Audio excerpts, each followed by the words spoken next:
마리오 드라기 유럽 중앙은행 총재가 통화정책 회의 후 가진 기자회견에서 유로존 경제가 올 초까지는 취약하지만 하반기로 갈수록 점차 회복될 것으로 내다본다고 기존의 경기 전망을 재확인했습니다. 기준금리는 7개월 연속 동결됐습니다. 한편 최근 유로화 강세 현상을 예의주시하겠다고 밝혀 외환 시장에서 상승하던 달러 유로 환율은 소폭 하락해 1.34달러에서 거래되기도 했습니다. 중국의 1월 무역 수지는 291억 5천만 달러 흑자를 기록했습니다. 1월 수출은 전년 동기에 비해 25% 증가했으며 수입은 28.8%나 늘어났습니다. 두 지표 모두 앞선 전문가의 예상치를 모두 상회했습니다. 일본이 수출 부진 영향으로 두 달 연속 경상수지 적자를 기록했습니다. 일본 재무성에 따르면 지난해 경상 흑자는 4조 7천억 엔, 우리 돈 약 57조 원으로 전년 대비 50.8% 감소했고 규모로도 사상 최저였습니다. 월별로는 지난해 12월 2,641억 엔의 적자를 기록해 전월 2,224억 엔 적자에 이어 27년 만에 처음으로 두 달 연속 적자 행진을 이어나갔습니다. 미국의 지난주 신규 실업수당 신청자 수가 5천 명 줄어든 36만 6천 명을 기록했습니다. 시장에서는 36만 명을 전망한 바 있는데 예상보다 부진했습니다.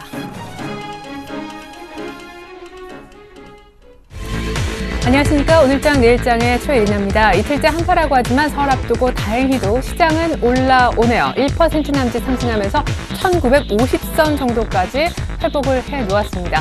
자, 이렇게 된다면 화요일 날 1930으로 다시 한번 뚝 떨어지면서 생긴 갭, 그 공간을 거의 다 메웠다라는 기술적 얘기도 가능할 법한데요. 수급에서는 외국인이 사주고 있습니다. 어제도 그랬듯이 코스피, 코스닥 그리고 선현물 다 사는 그런 구조이고요. 무엇보다 선물의 매수 강도가 지금 4,500개 가까이나 아주 급하게 들어오고 있습니다. 지표로는 중국의 지표가 역시 좋아서 호조가 되고 있고요. 네 번째로는 누가 강하냐? 바로 전차 군단이 되겠는데요. NYX에도 불구하고 전일 어차피 외국인이 자동차를 산다 했었는데 IT도 2등주에 이어서 오늘 삼성전자가 움직이고요. 자동차는 추가로 강한 상승세까지 동반해 지금 출현이 되고 있는 상황입니다. 현재 코스피 지수부터 다시 한번 짚어드립니다. 네, 1950이 약간 단기 저항 구간이 되는 모습이에요. 정말 오래간만입니다. 아침 개장가보다 오후장으로 점점 강한 소위 전약 후강의 모습. 이번 주 들어 처음 있는 일인 것 같은데요. 하루 만에 20포인트 가까이를 당기면서 이번 주 거의 사실 화수목금에서 갉아먹었던 그런 하락세를 마지막 날 거의 다 만회해주고 있습니다. 기관도 조금 전부터 코스피 쪽에 순매수 콜을 보내고 있네요. 자, 현재 코스닥은 아침부터 사실 외국인 중심 기관까지 쌍끌이 매수가 들어오고 있었는데 역시 이번 주 500선 지키기가 버거웠던 코스닥도 약간 사실은 개장 초반보다 오후장에 조금 더 강한 전약 후강의 패턴 역시 나타나고 있습니다. 양시장에서 파는 주체는 유일하게 개인으로 보여지네요. 원달러 환율 상황 궁금하실 텐데요. 22 통화정책회의 영향은 별다르게 없었던 것 같고요. 개장하면서 곧바로 1,090원을 개법 출발하면서 뚫었었습니다. 의외로 1,080원대 후반에서 좀 무겁게 움직이지 않을까 했었는데 쉽게 1,090원을 뚫고 안차까지 시도하고 있습니다. 오늘 장중한테 8원 넘게 오르면서 아주 높은 그런 원달러 환율을 보여주기도 했었는데 현재는 상승폭이 다소 줄었다곤 하나 1,094원까지 올라온 모습입니다. 네, 일본 니케이는요, 오늘 지표가 좋지 않은 데다가 소니의 어닝 쇼크 때문에 1% 남짓 조정을 받고 있네요. 계속해서 오늘장 내일장 일부에서 준비한 소식도 짚어보겠습니다. 네, 애널리스트에게 듣는다. 대신증권 최재식 팀장님에게 한번 들어보겠습니다. 1월달 중국의 수출입 호조세 소식이 있었죠. 특별히 수입이 28% 이상 늘어서 국내 수출업체 힘 받을 수 있을지 기대가 좀 모아지는 시점인데요. 여부 알아보겠습니다. 7거래일 만에 강한 반등 주는 코스피 추가 상승 기대해도 좋을까요? 지표 분석과 시장 전망 함께 들어보겠습니다. 이슈 진단 있는 금요일이죠. STM의 김영진 대표님 만나볼 텐데 2월 국내외 이벤트 변화의 모멘텀이 되어줄까요? 조정 시 매수하라고 하십니다. 특별히 내수주, 금융주 트레이딩 구간 어느 선이 적절할까요? 체크해보겠습니다. IPO를 잡아라. IPO 전문 동양증권 권영문 차장님 잠시 후에 만나보겠습니다. 먼저 시장인데요. 추가 하락보다는 월 말까지 박스권 등락으로 보는 것이 맞을까요? 주목할 IPO 기업으로 GD를 보고 계신데 다음 주 수요일인 13일 날 상장을 앞두고 있습니다. 디스플레이 슬리밍 업체인데요. 삼성이 애플의 태블릿 PC 부문까지도 따라잡을 계획을 갖고 있어서 이런 분위기라면 충분히 수혜가 가능하다라고 보고 계십니다. 마지막으로 7일간의 수익 다이어리, 오늘은 HMC 투자증권 박지훈 과장님이 기록을 하실 차례인데요. 지난주 이미 ELK라는 종목으로 수익률 1등 하셨거든요. 이제 다가올 다음 주 플랜티넷이라는 종목으로 왕좌 자리 유지하실까요? 네, 외국인이 이렇게 엄청나게 사니까 결국 견디지 못한 기관도 같이 사는 분위기가 지금 만들어지고 있습니다. 여의도로 한번 가보죠. 대신증권의 최재식 팀장님부터 만나보겠습니다. 안녕하세요. 네, 안녕하십니까? 네, 오늘 좀 수급 좋아지는 것 같은데 중국 지표도 괜찮았고요. 네, 일단 오늘 외국인들이 현물을 다시 사고 있고요. 네. 그리고 최근에 이제 6일 연속 하락한 부분도 작용했습니다. 그리고 오전쯤에 나왔던 중국의 1월 무역수지죠. 1월 무역수지가 호조세로 나오면서 전반적으로 상승세를 지탱하고 있습니다. 그래요. 지표가 괜찮았던 중국의 지표 분석이 궁금한데요. 중국의 1월 달 수출입 증가율이 발표가 되었습니다. 무엇보다 우리 기업하고 상관이 있는 중국의 수입 증가율이 돋보이기도 했었는데 아직 물가는 발표가 안 됐습니까? 일단 나온 지표부터 분석 부탁드릴게요. 네, 일단 1월 수출입 증가율이 발표되었는데 1월 수출 증가율은 예상치와 전월치를 모두 상회한 양호한 25% 증가율을 나타내었습니다. 전년 1월 달에 친절이 있는 걸 감안하면 1월 달 수출 증가율은 12.4% 증가입니다. 전반적으로 양호한 경기 회복세가 전개되고 있음을 시사하고 있는 것 같고요. 우리나라 증시와 관련이 높은 이제 1월 수입 증가율 같은 경우에는 표면적으로 숫자는 28.8%나 증가를 했습니다. 그렇지만 이제 전년도 1월 달에 친절 효과를 감안하면 이번 1월 수입 증가율은 3.4% 증가이고요. 지난 12월에 수입 증가율이 6%니까 약간의 개선 추세는 계속 유지되는 정도라 생각이 듭니다. 그래서 그런지 이렇게 오늘 증시가 상승하는 돋보이는 업종 중에서는 전기전자, 자동차, 은행, 증권이 돋보이고 상대적으로 소재 업종과 산업재 업종이 상승률이 높진 않게 나오고 있습니다. 오늘 오후에 이제 이따가 2시 반쯤에 1월달 물가지수가 나오는데 일단 1월달 소비자 물가 상승률이 작년 1월달에 약간 4%가 넘어서 이번에는 역기조 효과로 2% 정도로 예상이 되고 있습니다. 예상치 전후만 나온다면 중국 통화 정책이 증시에 부정적으로 바뀌게 될 만한 요인 발생하지 않게 됨에 따라서 1월 소비자 물가 상승률이 예상치만 나온다면 양호하게 긍정적 시장관을 유지해도 되지 않나 싶습니다. 예, 그래요. 양호한 경기 회복세가 일단은 계속 전개되고 있는 것으로 이렇게 중국 지표를 분석을 해주셨습니다. 오늘 참 시장 상승이 꽤 크고 좀 의외다 하는 생각도 듭니다. 기관까지 사니까 7거래일 만에 강한 반등인데 이거 혹시 그냥 기술적으로만 반등하는 겁니까? 기술적 의미 들어보고 싶네요. 예, 일단 최근 6일 연속 이제 증시가 약보와 거의 이제 하락을 했었습니다. 네. 6일 연속 하락하는 동안에 이제 어느 정도 기술적 반등 영역에 들어갔었고, 또 일부 기술적 지표들에서는 상승 역배열이 발생을 했어요. 그래서 1월 말 저점보다 이제 최근 저점이 주가 지수는 저점이 낮아졌지만 기술적 지표의 저점은 1월 말이 저점이었었습니다. 그래서 기술적으로 추가 상승 여지는 더 있다 생각이 들어요. 다만 이제 하향 중인 이제 21선이 한 1965선 정도 되거든요. 1965선 정도까지는 무리 없이 갈 수 있지 않나 싶고요. 그 이후에 가는 부분에서는 어느 정도의 시장 상황에 따라 달라질 수 있겠지만 좀 당조로 추가 상승 여지는 남아있다 생각이 듭니다. 네, 일단 추가 상승하겠지만 1965선을 잘 뛰어넘는지 역시 체크가 필요하겠네요. 끝으로 마감 전략 부탁을 드리겠습니다. 어제부터 외국인이 많이 빠진 자동차주를 엔화 약세가 추가적으로 약간 더 진행되는데도 불구하고 사는 모습이 있었습니다. 오늘도 기관하고 외국인들이 사는 쪽은 전차 군단인데요. 이거 다시 가는 걸까요? 마감 전략 들어보죠. 네, 어제부터 외국인들 입장에서 약간 이제 좀 양호하게 나오는 수급 모양이 되고 있어서요.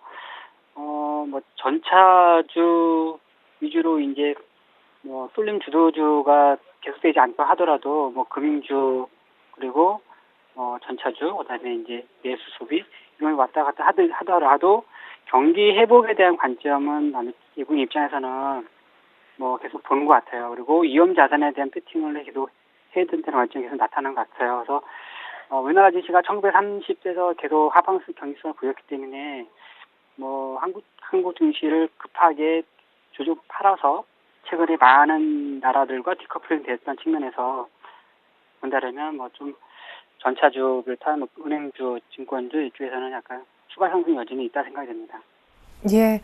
그리고 오늘 사실 어닝 시즌의 어떤 마지막 불꽃이 참 보여진다라는 느낌도 듭니다. 그 어닝에 따라서 정말로 주가의 명암이 아주 확연하게 갈렸던 날인데 역시 아직까지는 실적 조심해야 될 부분이 되겠죠? 네, 그렇습니다. 뭐 계속 그 결과가 이제 실적으로 나오는 거니까요. 뭐 결과에 대한 판단이 이제 결과에 대해서 미리 이제 기대감을 갖고 오르고 나서 또 실망감 생기면 반대로 영향을 받게 되는데 뭐 1월달 1분기 실적이 아무래도 이제 전반적인 뭐 환율 쪽 고려 요소 부분들이 많이 변수가 될 수 있습니다. 그래서 4월에 나오는 1분기 실적은 상당히 이제 애널리스트들의 예상치를 상회하는 기업이라든지 애널리스트 예상치를 하회하는 기업들이 많이 있을 수 있어서 확실하게 기업의 실적이 좀 신뢰성 있고 좀 가치적으로 보이는 회사 중심으로 더 관심이 좁혀야 되지 않나 싶습니다. 네. 그래요. 향후에 또 실적이 잘 나올 수 있는지 이 부분 거의 4분기 실적 시즌 끝나니까 역시 체크해야 될 상황이겠죠. 감사합니다. 시장은 추가 상승의 여지가 분명히 있다고 얘기해 주셨습니다. 대신증권의 최진식 팀장님 마감 전략까지 확인해 봤네요. 고맙습니다. 감사합니다.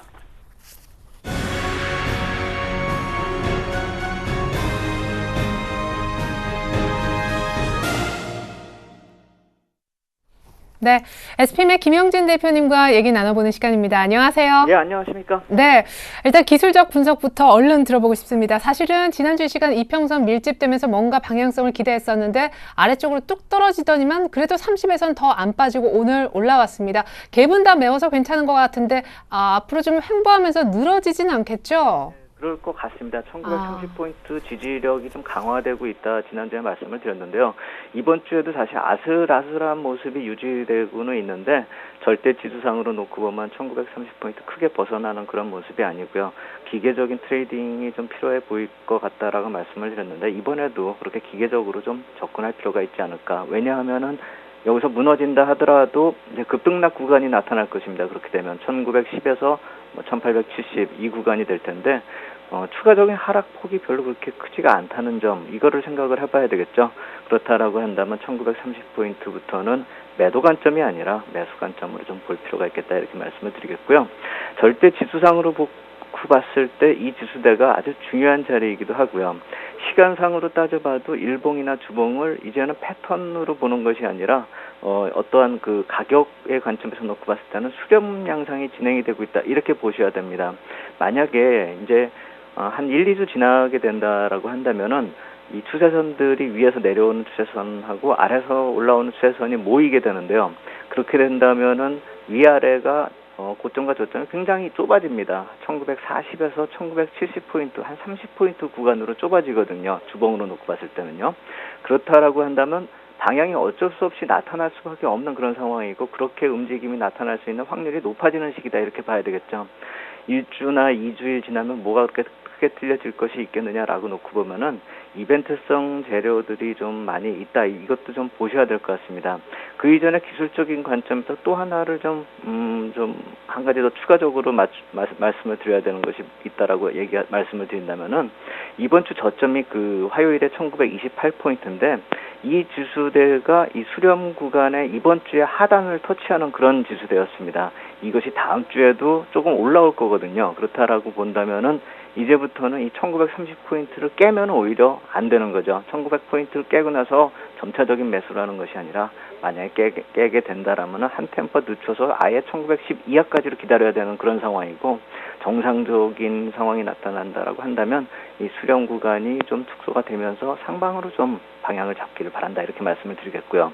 그러한 관점에서 이 이벤트성 재료를 말씀을 드리고 싶은데 그것이 국내에서는 이제 옵션 만기라고 금통위가 있겠고 BOJ 정책회의나 G20 재무장관 회담은 이미 지난주에 말씀을 드렸죠. 그렇기 때문에 뭐 더 자세히 말씀을 드릴 필요는 없겠다 이렇게 말씀을 드리는데 지금 불안 요인으로 그 악영 현황이 극대화되는 게 지금 환율 수준이죠. 많이 높아진 그런 수준이기 때문에 어느 정도 용인할 수 있는 수준이 이러한 그 국제금융회의 일정에 따라서 어느 정도 또 가닥을 잡아왔었다는 과거 사례 지난주에 말씀드렸듯이 다음 주에는 그러한 모습이 나타나면서 시장이 수렴 이후에 상방으로 좀 턴해주는 뭐 그렇게 강하게 뭐 2,000포인트를 넘나든다 뭐 이렇게까지 말씀은 못 드려도 지금같이 불안한 모습은 좀 벗어날 수 있지 않을까 이런 생각이 든다 말씀을 드리겠습니다. 네, 사실 지난주에 이제 BOJ 그리고 G20 회담 통해서 일본의 엔화 약세는 조금 둔화되기를 기대해 볼 수도 있다 이렇게 얘기하셨는데 그 밖에 오늘 옵션 만기 금통위 얘기를 조금 더 자세히 들어볼 수 있었으면 좋겠습니다. 금통위 열린다고 해도 취임식 이전이라 어떤 입장이 나올 수 있을까 약간 의구심이 들기도 한데 정말 필요하기도 합니다. 저도 그렇게 생각이 됩니다. 왜냐하면 아까도 말씀을 드렸듯이 이런 절대 환율 수준하고 우리의 정책적인 대응이 있느냐 없느냐의 그 개념은 외부에서 볼 때 상당히 중요하게 보겠죠.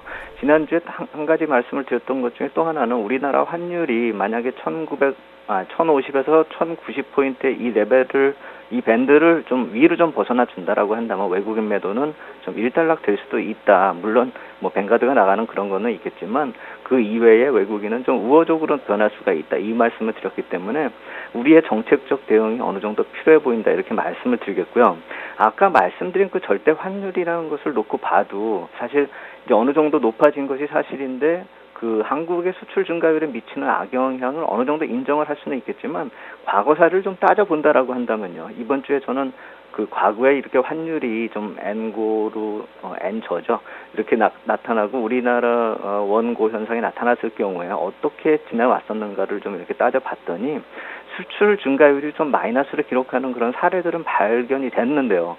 그 주가 흐름에 미치는 영향은 그렇게 비례하지가 않았다는 것이죠. 그게 2002년하고 2005년 흐름에서 나타났었는데 환율이 부정적인 흐름을 보였을 때 수출 증가율이 2005년 같은 경우가 좀 많이 좀 떨어졌습니다. 2002년에 비해서요. 근데 주가 상승률은 사실 2005년부터 2007년이 제일 강했었죠. 물론 2005년부터 2007년은 글로벌 자산 인플레이션 버블이 정책적인 영향으로 아주 강했던 시기라는 그 점이 있긴 했는데 글로벌 경기 흐름하고 유동성 흐름하고 바로 연동돼서 아주 강했다. 이 점을 봐야 된다고 놓고 본다면은 지금 현재도 이 디플레이션 방어 의지가 각국별로 아주 강하기 때문에 글로벌 환경 요인이 나쁘다고 볼 수 없고 2002년보다는 2005년 흐름하고 비슷할 수가 있다. 결국 환율이 지금 미치는 것은 심리적인 요인이 될 수가 있을 것이고 실질적으로 악영향보다는 유동성 측면에서 놓고 봤을 때는 오히려 긍정적인 요인이 될 수가 있고 지금은 악재가 먼저 반영되는 상황으로 인식할 필요가 있겠다 이렇게 생각이 들고요. 하나 비근한 예를 하나 말씀을 드린다면 현대차 주가를 한번 보신다면 환율이 절대적으로 주가에 영향을 미치지 못하는 대표적인 그 모습이다 이렇게 말씀을 드릴 수가 있는 것이 자동차 이 주가가 현대차 같은 경우 20만 원대에서 계속 그대로 있습니다. 11월 저점 수준이 지금하고 별로 큰 차이가 없는 거죠. 오히려 11월 저점이 지금보다 주가가 더 낮았는데 엔화 원엔 환율 같은 경우는 11월 저점보다 14%나 절하가 됐죠. 그렇다라고 본다면은 기업의 주가와 이 환율하고에 미치는 영향이 절대적으로 이렇게 비례하지 않는다. 또 그때하고 지금은 기업 환경이나 경제 환경이 많이 달라졌다. 또 생산 원가 그 개념에 있어서도 생산 공장이 이전했다는 이런 여러 가지 요인들을 좀 감안을 해야 되겠고요. 앵커님 말씀하신 대로 이러한 환율에 대해서 우리 정책적 대응이 이제 금통위에서 한번 어느 정도 의지를 읽을 수 있다 이렇게 생각이 드는데 하나 제가 우려하고 있는 거는 금통위가 이게 정권이 바뀌기 전에 이제 마지막 금통위가 될 거 아닙니까 이번요. 그리고 그 이후에 이제 정권이 바뀌고 하기 때문에 지금 정권이 바뀐 바로 다다음 주에 또 금통위가 하나 있기 때문에 결국 이번 금통위에서 어떤 코멘트가 나올지 어떤 정책 결정이 나올지가 좀 약간 의문시된다 이것이죠. 물론 바라는 바로서는 이번 금통위에서 어떤 선제적인 조치가 좀 나와줬으면 하는 그런 생각이 들긴 드는데 물론 채권 시장도 그러한 흐름이 지금 반영이 되고 있다 이렇게 말씀을 지난주에 드렸었는데 그것이 어떻게 될지는 사실 시장은 아무도 모르는 것이고요. 하지만 한 가지 확실하게 말씀을 드릴 수가 있는 것은 이번이나 다음이나 어느 한 번 정도에서는 정책적인 그런 의지가 밝혀질 것이다. 지난주만 하더라도 이제 토빈세까지 거론이 됐기 때문에 어느 정도 이제 그런 정책적 의지가 나올 시기가 됐다 이렇게 말씀을 드리겠고요. 전체적으로 놓고 봤을 때 이런 경제 부양 조치나 어떤 정책적 흐름이 있는 국가하고 없는 국가가 지금 주가 흐름이 너무나 틀리다는 점을 좀 살펴보셔야 되거든요. 전체적으로 뭐 미국이 강하다 이렇게 놓고 보지만 실제로 미국보다는 일본이나 중국처럼 정책적인 흐름이 나타나고 있는 그런 주가가 더 강하다는 점, 이 점 한번 놓고 보셔야 될 테고요. 우리 같은 경우는 그러한 흐름이 단절돼 있기 때문에 나타나는 그런 부정적인 요인이 일단락 될 수 있는 것이 이번 금통위에서 만약에 정책 금리를 인하하지 않더라도 어떤 코멘트로서도 반영이 될 수가 있기 때문에 이번 금통위 같은 경우는 단순히 금리의 문제를 정하는 그런 자리 이상으로 좀 주목을 받을 수 있는, 어떤 코멘트가 나올 수 있는지 좀 주목을 받을 수 있는 그런 분위기다, 이렇게 말씀을 드리겠습니다. 네. 자, 이제 실질적으로 뭔가 직접 매매하는 전략에 대해서 얘기를 좀 들어보고 싶은데, 업종별 흐름이라든가 종목 흐름 보면은 진짜 대응이 어렵습니다. 요즘 뭐 일제히 가는 분위기는 결코 아닌 것 같고요. 그리고 좀 가는 듯 했지만 뭐 건설도 이렇게 GS건설 어닝 쇼크 나와버리니까 급락해서 트레이딩을 한다는 것도 진짜 수익으로 꾸준하게 연결되기가 참 쉽지 않은데, 어떻게 주식 매매를 지금 해야 좋을까요? 네, 말처럼 지금 실전에서의 매매는 그다지 쉽지가 않다, 이렇게 봐야 되겠는데요. 앵커님 말씀하신 대로 시세의 연속성이 없습니다. 그러니까 오르는가 해가지고 쫓아가다 보면 바로 이제 고점이 형성이 되는 그런 경우가 많은데, 그러한 이유를 잘 놓고 본다면 이 순환매가 나타나고 있는 그 양상을 보셔야 됩니다. 낙폭 과대주가 순환 형성이 되고 있는 것이 작년 11월부터 나타난 모습이다, 이렇게 말씀을 드려왔었는데, 그것이 맨 처음 시작한 게 중국 관련주다 해가지고 화학주부터 시작해서 최근에 금융주까지 나타났었죠. 그러한 한 번의 흐름 이후에는 그 다음부터는 어느 게 이제 먼저 오르냐, 이거보다는 어느 게 덜 빠지느냐, 이런 모습이 나타나기 때문에 오히려 실전 투자에서는 이제 피곤한 양상이 나타나고 있고, 고점을 치고 나가는 경우가 없다는 그 모습을 보셔야 되는 것이고요. 또 하나는 경기 관련주 쪽으로 극단적인 시세 부진이 나타나고 있습니다. 이 개인 투자자가 집중 매수한 게 연초 이후에 전기전자하고 운수장비하고 화학입니다. 모두 합쳐가지고 2조 4천억을 샀는데요. 여기가 바로 주가에 있어서 걸림돌이 되고 있는 외국인 매도가 집중이 되고 있는 그런 업종들이죠. IT 같은 경우 그러면서 한 업종지수로 연초 대비 한 8% 정도가 빠지고, 운수장비 같은 경우도 5%가 빠지고, 화학도 뭐 9% 정도 시세가 마이너스가 나는 그런 모습이 나고 있고, 오르는 쪽이 어느 쪽인가 놓고 보면 내수 쪽만 그냥 긍정적으로 움직이면서 지수를 그냥 버티기로 이어가고 있다, 이렇게 볼 수가 있는 그런 상황이죠. 그렇기 때문에 개인 투자자가 실질적으로 실전에서 느끼는 체감 지수는 더 안 좋다, 이렇게 볼 수밖에 없는 것이죠. 사기만 하면 주가가 떨어지는 그런 시장으로 나타나고 있는 것입니다. 또 하나 안 좋게 볼 수밖에 없는 것이 이 실적이 이번에 굉장히 안 좋게 나왔고, 문제는 향후에도 불확실성이 존재하고 있다는 것이죠. 전망을 함에 있어서요. 지난 4분기 실적 이렇게 놓고 보면은 대부분이 쇼크 수준으로 나타나는 종목들이 어떤 그 상승을 이어오다가도 바로 급락 양상으로 이어지는 그런 모습이 나타났기 때문에, 어떤 시세가 수익이 난 경우라 하더라도 수익 실현을 할 수 있는 기회를 찾지 못하고 또 그마저도 또 물려버리는 그런 모습이 나타나고 있기 때문에, 신규 매수하는 경우하고 기존의 주식을 보유했었던 경우 그 어느 경우라도 지금 투자 심리가 좋지 않은 방향으로 갈 수밖에 없는 그런 상황이다, 이렇게 말씀을 드리겠습니다. 결국 그렇기 때문에 애시당초 맨 처음에 말씀을 드렸듯이 이런 순환매 관점에서 놓고 본다면 이젠 일단락 됐다라고 보셔야 되고요. 내수나 금융주나 이쪽에 있어서도 완급 조절에 따라서 지수대별로 접근할 필요가 있고, 종목별로 조정 양상에 따라서 좀 접근을 해야 되겠고, 이 경기 관련주 같은 경우는 외국인 매도를 우리가 지금 어느 시점에서 끝날 것인지 이걸 가늠하기가 힘들기 때문에 절대 지수대별로 아까 초반에 말씀을 드렸듯이 기계적인 좀 트레이딩을 병행해가면서 수익률을 좀 제고할 필요가 있다, 이 말씀을 드리는 것입니다. 특히나 최근에 제가 지난주에 말씀을 드렸었던 무슨 삼성증권을 예로 들었었던 그런 금융주 같은 경우는 벌써 한 2차적인 하락의 수준까지도 내려간 경우가 굉장히 많고, 연초보다도 주가가 빠져있는 경우까지도 이제 나타나고 있습니다. 그렇다라고 한다면 여기서는 이제 주가에 대해서 어떤 공포 심리로 대응할 것이 아니라, 이제부터는 어느 시점에서 어디도 추가적인 조정이 나타날 수 있을까, 이걸 감안해가면서 분할 매수로 오히려 접근할 때가 아닌가, 이런 생각이 들고요.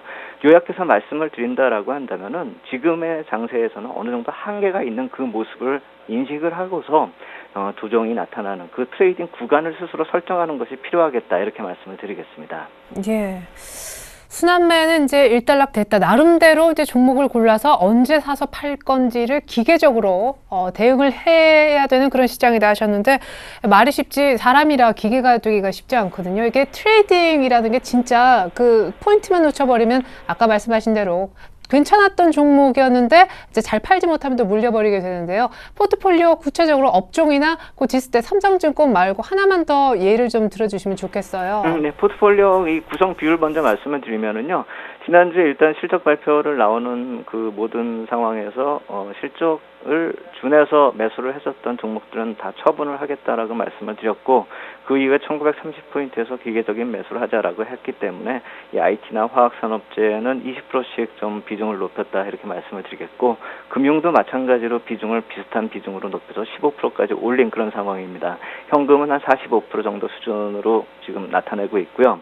만약에 또 이 1930포인트까지 다시 내려오고 그때의 시장 흐름에 따라서는 현금을 한 30%까지는 줄일 필요가 있겠다 이렇게 생각이 들고요. 아까 말씀하신 대로 어떤 한 종목 더 예를 들라고 말씀을 주셨기 때문에 한번 예전에도 제가 자주 그 거론을 드렸던 종목을 하나 좀 말씀을 드린다라고 한다면 이 대상 같은 종목이 음식료 업종에서 거의 대표적으로 움직였었던 그런 종목이 될 것입니다. 그렇다라고 한다면 과연 여기서 구간을 어떻게 설정할까 이걸 한번 생각을 해보신다면 이번에 상승이 실적 시즌까지 나타났었던 신고가를 나타냈었던 그 흐름에서 시세를 놓고 보면 한 26,000원에서 34,000원 구간으로 이렇게 나타난 것을 우리가 찾아볼 수가 있습니다. 그렇다라고 한다면 이번에 조정이 실적 발표 이후 어디까지 나타났는가 놓고 보면은 이 26,000원 이하로 내려가는 경우는 사실 거의 찾아보기가 힘든 것이죠. 지난 3분기 실적 시즌 때 이 대상 같은 경우가 어떤 움직임을 보였는가 이렇게 놓고 보면은 그 당시에도 실적 발표 이전 주가까지 쭉 빠졌다가 다시 올라오는 그런 모습 보였죠. 그 당시 3분기 실적 발표 때도 제가 이 대상을 예로 들었었는데 음식료 그 업종 중에서요. 이 기계적으로 움직인다. 그 어느 정도 비율로 하락을 했을 때 한 하락폭의 절반 정도는 되돌림 시세가 나타난다. 이런 말씀을 드렸을 것입니다. 이번에도 4분기에도 3분기하고 비슷한 양상으로 진행이 될 것이다. 이렇게 말씀을 드릴 텐데 이게 좀 최근에 엊그저께에 이미 시세가 나타났기 때문에 제가 좀 약간 한 템포 늦게 말씀을 드리는 경우가 돼버린 그런 상황인데 이번에도 26,000원까지 빠졌다가 이 빠진 폭의 한 절반 정도 3만 원까지 되돌림이 나타나는 그런 모습들이 나타나고 있다는 점. 이 점을 좀 놓고 살펴보자. 그렇기 때문에 이 빠질 때는 대상 같은 경우는 그냥 무섭게 빠지기 때문에 사실 공포심에 접어들기 마련인데 이 종목들이 과거에 어떻게 움직였는가를 놓고 보면은 그 좀 반복이 되는 그런 성격이 있다는 점을 좀 한번 참고로 해보실 필요가 있다 이렇게 생각이 됩니다.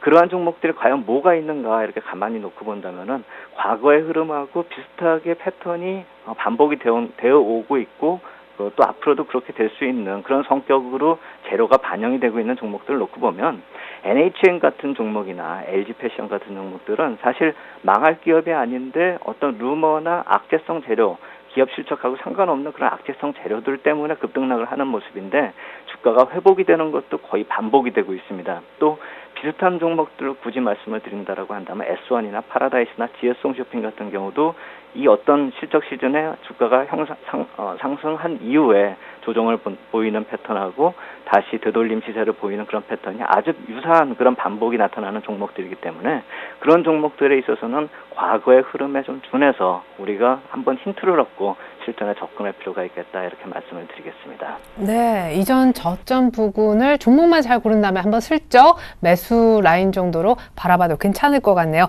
SPM의 김영진 대표님 얘기 들어봤습니다. 포트폴리오 그리고 어떤 종목을 어떻게 사야 하는지 구체적인 전략까지 아주 잘 들었습니다. 구정설 잘 보내십시오. 고맙습니다. 복 많이 받으십시오. 네.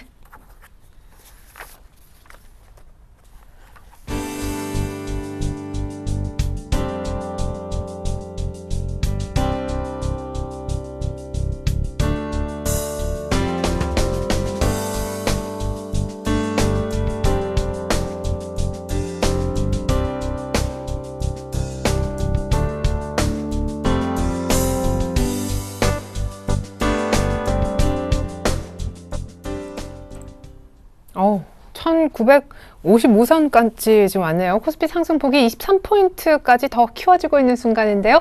이제는요, 일주일 정도 호흡으로 봤을 때 수익이 기대되는 종목들 라인업을 해서 다이어리를 쓰고 있는 7일간의 수익 다이어리 코너 이어가 보겠습니다. 다이어리부터 열어볼게요.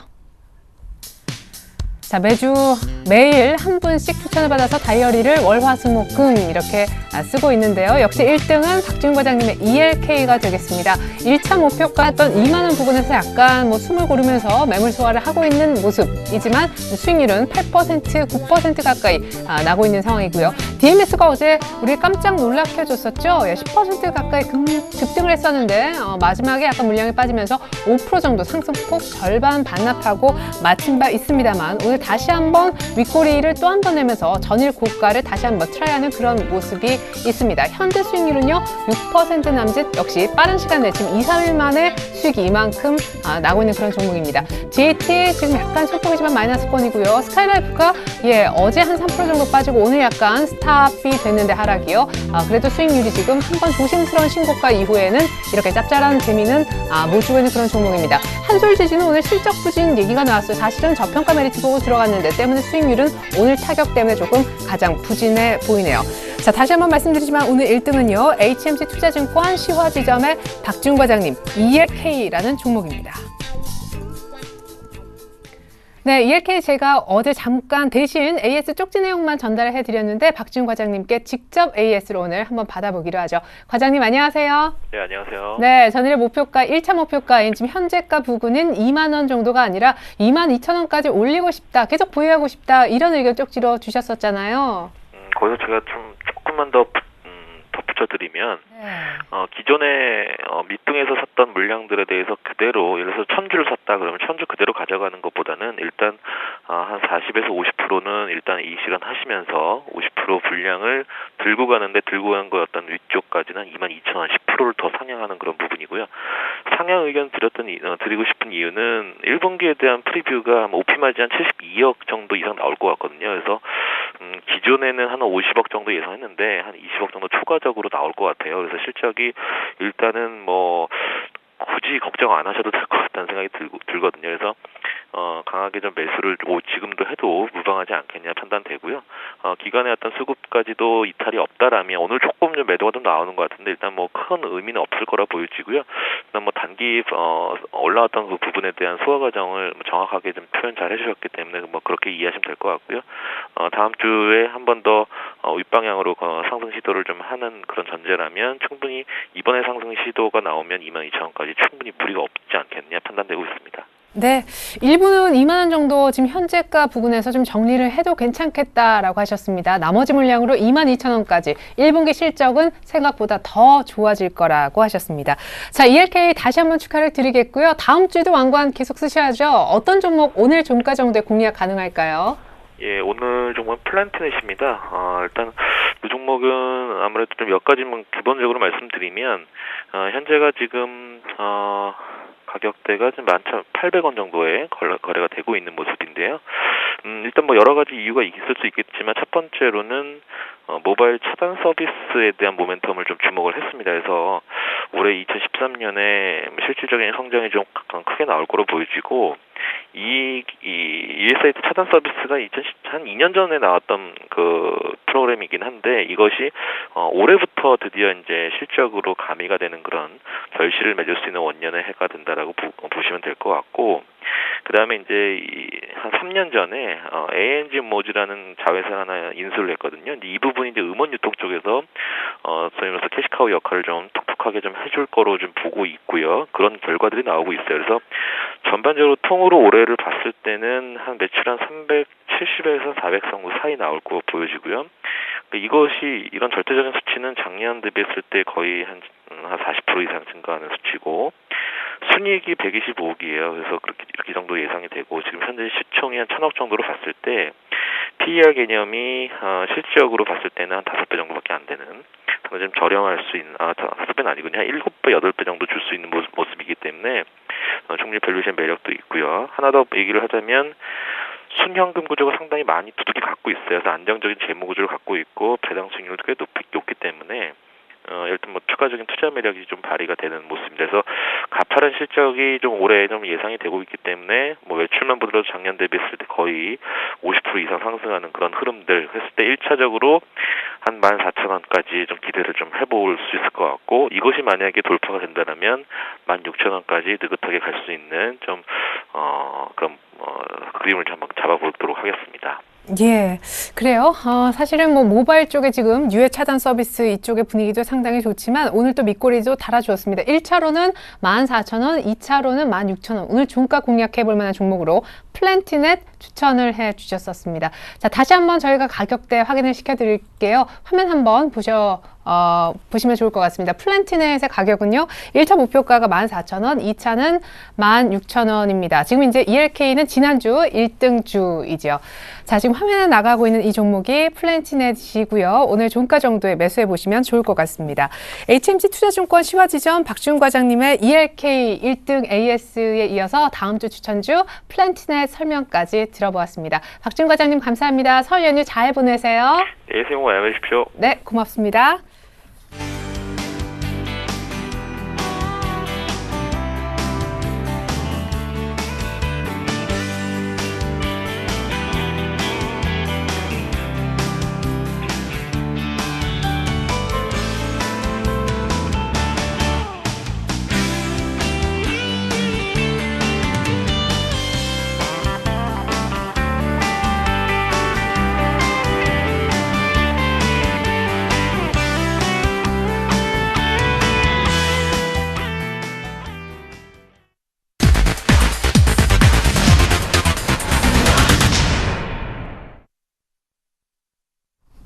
네, 1월 중국의 무역 수지에 이어서 물가 지표 나왔네요. PPI보다도 CPI가 더 궁금하실 텐데요. 소비자 물가는 전년 대비 2%가량만 상승했습니다. 돼지고기 가격이 하락해서 사실은 좀 욕심을 부려본다면 1%대 후반까지도 점쳤었는데 여전히 예상 밴드 구간 내에 있습니다. 예상치 부합하고 중국 증시 조금 더 상승폭 키우고 때문에 우리 증시도 수급도 더 좋아지면서 1950선대 중반까지 더 오르고 있지 않나 생각해 보았습니다. 방금 속보로 들어온 중국의 1월달 물가지표 결과였습니다. 자, 이번에는요, 다음 주 IPO 공략을 한번 해보는 그런 시간인데요. IPO 전문이십니다. 우리 동양증권의 권영무 차장님 만나보겠습니다. 안녕하세요. 네, 안녕하십니까. 네, 지난주에 이런 유로캐리 트레이드 청산, 그리고 뱅가드 부담, 그래가지고 대형주보다는 스몰캡, 중소형주 사자라고 의견 주셨는데 오늘 이렇게 또 쑥 오르고 전차도 다시 오르고 해서요. 네. 어떻게 또 전략이 혹시 바뀌셨는지 간단하게 시장 전략 얘기하고 IPO 얘기 들어보죠. 네, 우선 뭐 작년 8월 이후 우리 시장에서 그 영국계 매수 자금이 약 한 3조 원 정도 들어왔었습니다. 네. 지난달까지 해서 이러한 캐리 청산 자금이 약 한 1.5조 원 정도 청산이 된 것으로 파악을 해볼 수가 있겠고요. 그리고 이번 달 말쯤이죠. 24일부터는 이탈리아 총선이 또 예정이 되어 있습니다. 네. 지금 이에 대한 불확실성 때문에 어떤 최근 들어서의 유로화 강세 분위기가 상당히 좀 주춤하고 있다라고 볼 수가 있겠는데요. 여태까지 우리 시장의 어떤 그 발목을 잡았었던 그런 뱅가드 물량 출에 이러한 부분들이 어느 정도 절반 정도의 절반이 아니라 그 캐리 청산 자금이 어떤 절반 정도 네. 출회가 된 부분과 그리고 이탈리아 총선에 대한 불확실성 때문에 그 유로화 강세적인 그런 기조들을 좀 멈춘다 한다라면은 그 여태까지 어떤 그 유럽계 자금 빠져나가는 부분들에 대한 네. 그런 흐름들은 좀 멈출 수 있지 않겠느냐라고 볼 수가 있겠고요.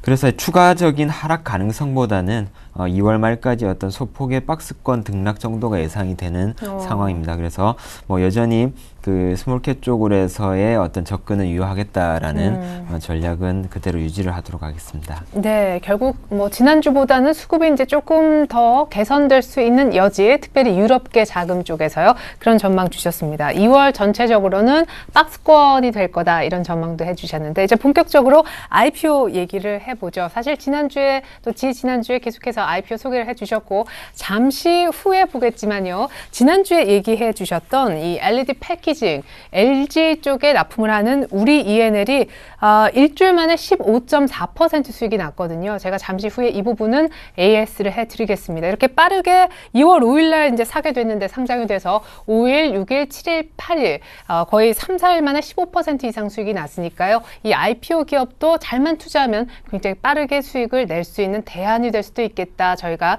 잠시 후에 증명을 해드리겠습니다. 자, 그렇다면 일단 지난주는 한번 지나갔으니 다음 주에 상장하는 기업 중에서 주목해볼 기업 얘기를 먼저 좀 들어볼까요? 네, 다음 주 상장되는 종목이 한 종목이 있습니다. 수요일 날 상장이 되는 그 디스플레이 식각 및 슬리밍하는 GD라는 종목이 다음 주 수요일 날 설 쉬고 네, 그 코스닥에. 다다음 날이죠. 예, 예. 상장이 예정이 되어 있습니다. 예, 디스플레이 업체, 식각 장비, 식각 업체라고 하셨는데 지난번에도 이제 우리 ENL 설명하시면서 루멘스의 예를 들어주셨잖아요. 좀 네. 비등비등한 기업을 하는 다른 지금 상장된 기업은 어떤 것들이 있고 또 구체적으로 어떤 점이 조금 매력적인지 여러 가지 좀 정보 주시겠어요? 네, 우선 이 종목의 경쟁업체라고 할 수 있습니다. 뭐 캠트로닉스라든지 그다음에 솔브레인 그리고 네.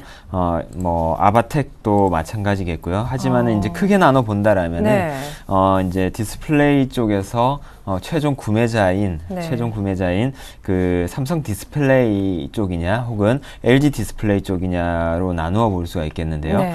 동사 같은 경우에는 삼성 디스플레이 쪽에 납품하는 회사라고 보시면 될 것 같고요. 네. 삼성 디스플레이의 3대 식각업체 중에 점유율 1위 회사다라고 이해를 하시면은 네. 좀 빠를 것 같습니다. 그 부분이 이제 제가 앞서 말씀드린 GD 동사와 그리고 캠트로닉스, 솔브레인 이 3사가 삼성 디스플레이의 3대 식각업체라고 볼 수가 있겠고요. 아바텍 같은 경우에 이제 LG 디스플레이의 식각업체라고 보시면 될 것 같습니다. 뭐 앞서도 말씀드렸지만은 어떤 일을 하는 회사냐라고 본다라면 디스플레이, 글래스, 슬리밍 그리고 그 올해부터는 이제 ITO 코팅 부문도 신규 사업으로 해가지고 매출액 부분에서 아마 늘어나게 될 것입니다. 3분기 기준 매출 비중을 보게 된다라면요, 슬리밍 서비스가 99.9% 다 이쪽에 집중되어 있음을 볼 수가 있겠습니다. 소모품 쪽이 0.1% 극히 미미하고요. 네.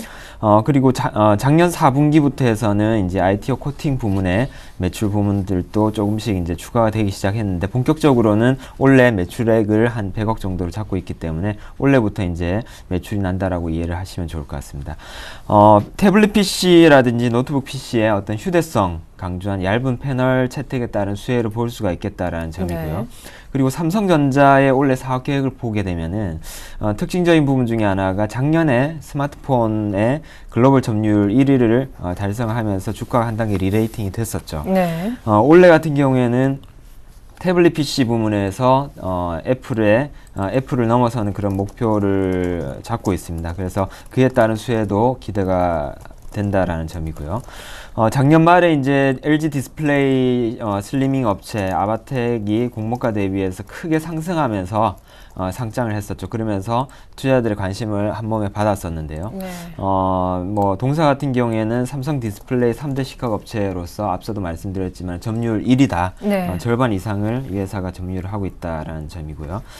작년 예상 매출 기준으로 했을 때 853억, 그리고 영업이익은 330억, 순이익 같은 경우에는 286억 정도로 추정해 볼 수가 있겠습니다.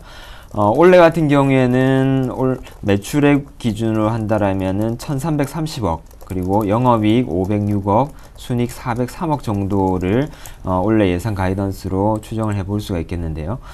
상당히 성장률이 급격히 일어나는 그런 종목이라고 볼 수가 있겠습니다. 공모가 또한 예상 그 공모가 밴드 16,500원이 상단이었었는데요. 기관 수요 예측 이후에 그 상단 밴드를 뛰어넘어서 18,000원으로 결정이 됐습니다. 이 18,000원의 가격은 원래 가이던스 기준으로 했을 때 퍼가 5.4배 정도 되는 그런 가격이라 볼 수가 있겠고요. 상장 후 유통 가능 물량은 약 55% 정도로 볼 수가 있겠습니다. 일단은 뭐 유통 물량이 한 절반 정도로 약간 많기는 하지만은 워낙 성장성이 뛰어나고 그리고 올해 예상하고 있는 그러한 실적 부문이 굉장히 뛰어나기 때문에 시장이 들어왔을 때 투자자들의 관심을 또 많이 받을 종목이다라고 볼 수가 있겠고요. 한번 이 종목 수요일 날 보셔도 괜찮겠다 이렇게 판단하고 있습니다. 예, 혹시 뭐 지금 적극적으로 매매 가격을 미리 주실 생각이 있으신지, 아니면 조금 지켜보고 매매 가격을 주실 건지요? 아니면 매매 가격을 주셔서 그 가격이 오면은 곧바로 이제 자동 편입이 되는 거잖아요, 포트에. 네. 지난주 같은 경우가 이제 우리 ENL 제시를 드렸었던 기준 가격 하회하면서 시작을 해서 포트에 상당히 좀 싸게 편입되었었는데요. 이 종목 같은 경우에도 기준 가격은 24,000원 정도로 제시를 해드리겠습니다. 네. 24,000원 혹시 이하에서 출발을 한다거나 혹은 그 위에서 출발을 하더라도 주가가 뭐 유통 가능 물량들이 출회가 되면서 터치를 하게 된다라면 24,000원 이하에서는 편입하는 것으로 하도록 하겠습니다. 네. 자, 좋습니다. 그러면은요, 우리 13일 날, 그죠? 다음 주 구정설 세고 나서 수요일 날 상장하는 이 디스플레이 쪽 시각 업체 삼성 쪽 납품 1위 GD가 만약에 24,000원 이하에서 출발해주거나 장중에 그 같은 가격을 주면 곧바로 권영문 사장님 포트에 들어가는 걸로 얘기를 들어봤습니다. 다음 주 수요일 GD라는 종목 잘 한번 보시고요. IPO 기업, 이렇게 생소한 기업에 투자해서 수익이 날까 싶으실 텐데 수익이 나고 있습니다. 화면 먼저 보시죠. 자, 권영문 차장님의 지난주까지 포트폴리오입니다. 그러니까 지금 현재 포트폴리오죠. 아직까지 GD는 뭐 상장도 안 됐으니까 들어가지 않았고요. DPC와 성원캅셀 그리고 아이센스라는 또 최근에 IPO한 그런 종목이 들어가 있고 우리 ENL이라는 종목이 바로 이번 주에 편입이 된 그런 종목입니다. 비중은 30%였었는데요. 역시 원하시는 가격대가 주어져서 지금 편입이 됐습니다. 그 결과 수익률이 보십시오. 2월 5일인데 오늘 2월 8일이거든요. 15% 이상 났습니다. 아이센스는 물론 약간 더 앞서서 IPO를 했는데 소폭이나마 손실이긴 해도 이 두 개를 합쳐봐도 우리 ENL의 수익이 훨씬 더 큰 모습입니다. DPC와 성원캅셀은 역시 든든한 효자이고요.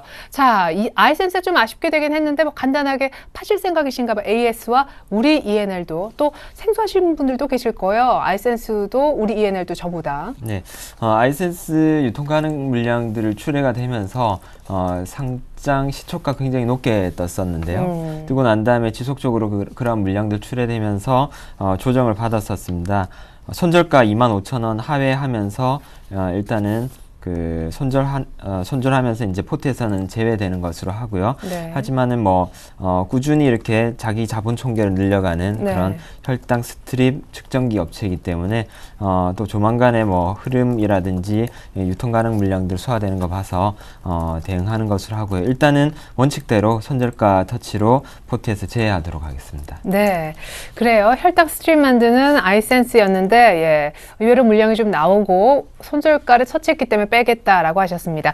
자, 우리 ENL 사실 4,900원 미치면 무조건 사겠다라고 하셨었는데 매수가가 왔고 지금 너무 잘 가네요. 이 기업은 LED 쪽이었죠. 네, LED 패키징 업체였는데요. 뭐 루멘스하고 저번 주에 이제 비교를 간단하게 해드렸었는데 네. 워낙 이제 기간 과배정 받은 물량들 그리고 경쟁률이 워낙 낮았어 가지고요. 개인들 과배정 받은 물량들이 출회가 되면서 아침에 이제 공모가 대비해서 마이너스 10%에서 시작을 했었습니다. 네. 그러면서 장중에 조금 더 밀렸었다가 그러고 난 다음에 이제 다 회복을 그날 중에 다 회복을 하고 지속적으로 오르고 있는 그런 모습들을 보여주고 있습니다. 일단은 뭐 과배정된 물량들은 어느 정도 손바뀜이 일어난 것으로 보이고요. 특히나 이제 좀 수급적인 부분들 중에서 특징적인 게 첫날은 연기금에서 한 20만 주 넘게 매수를 했고요. 네. 그리고 두 번째 날은 이제 상장 두 번째 날은 투신권에서 한 40만 주 순매수를 하면서 앞서 말씀드렸었던 그러네요. 기간 과배정된 부분들 네. 그리고 개인 청약대 과배정된 부분들은 대부분은 손바뀜이 일어났다라고 판단해 볼 수가 있겠습니다. 네. 목표가인 5,830 5,830원까지 지속 홀딩하면서 수익 극대화 전략 제시해드리겠습니다. 네. 그러면 지금 사면 좀 늦는지. 지금 같은 경우에도 뭐 시가총액을 따져본다라면은 네. 루멘스 대비해서 아직까지도 많이 좀 격차가 나 있는 상황이기 때문에 네. 좀 짧게 보시는 투자자들 같은 경우에는 트레이딩 매수 관점에서는 얼마든지 가능하겠다라는 말씀 드리겠습니다. 네, 지금 35% 그리고 13% 높은 수익을 기록하고 있는 성원캅셀과 DPC는 더 이상 말이 필요 없습니다. 조금만 더 가면 다들 목표가 임박이니까요. 계속 더 갖고 가 보겠습니다. 자, 이렇게 해서 다시 한번 완성된 포트폴리오 보여드리고요. 저는 이만 권영문 차장님과 인사 나누겠습니다. 감사합니다. 네, 감사합니다.